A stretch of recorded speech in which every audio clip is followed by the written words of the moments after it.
We lost Neal Langford late last month. He passed away at age 50. That name may not sound familiar, but his impact on indie music cannot be ignored. Let me throw in another, slightly more familiar name, James Mercer. Sound familiar? If so, that's because Mercer is the frontman of the band The Shins, and in collaboration with producer Danger Mouse, Broken Bells. Yes, Langford was the original bassist of The Shins. This is important for a few reasons, of which I'll go into next. Mercer broke the news of Langford's passing via Instagram on Thursday, July 27, 2023. In this post, he stated, quote, "Just want to let you guys know one of the best friends I've ever had has passed. He was in several bands with me, including The Shins. A very important figure in my life, you could say. I mean, this is the guy who talked me into getting over my shyness and up on the stage. He put me in front of the microphone." As he hinted, Mercer and Langford go back a ways, quite a ways. In fact, as in Mercer's band in the 1990s called Flake. Formed in 1992 and active until 1999, Flake released a handful of singles and one album, the 1997 LP, When You Land Here, It's Time to Return. Sometime in 1995 or 1996, Flake became Flake Music. Just a simple name change.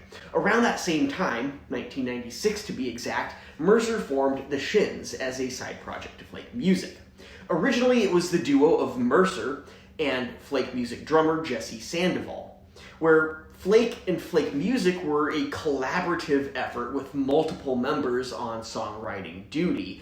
The Shins Mercer took in a slightly different direction. He played center stage, crafting all of the songs himself.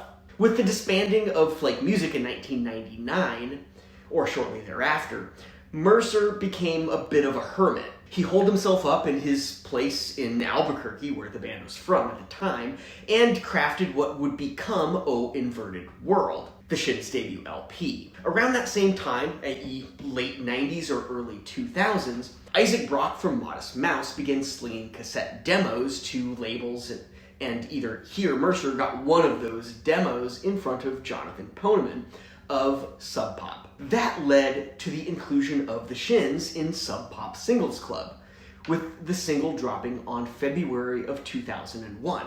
That is this single right here. And it also got the band signed to Sub Pop, the label. This single, the A-side, is for New Slang, and that would go on to be a spotlight track off of O Inverted World, which dropped on Sub Pop in June of that same year, 2001.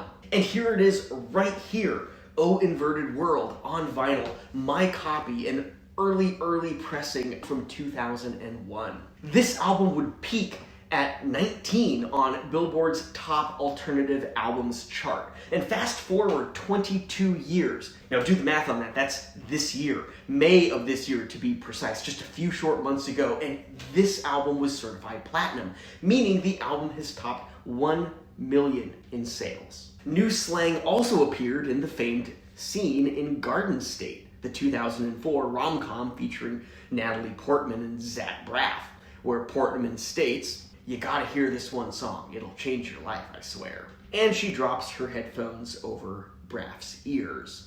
And he calls it, "Yeah, it's pretty good." I'll link to that scene down in the description.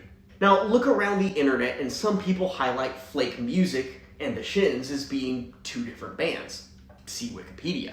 Others, see Discogs, note that Flake Music was renamed to be The Shins. Well, there's a reason that they state that.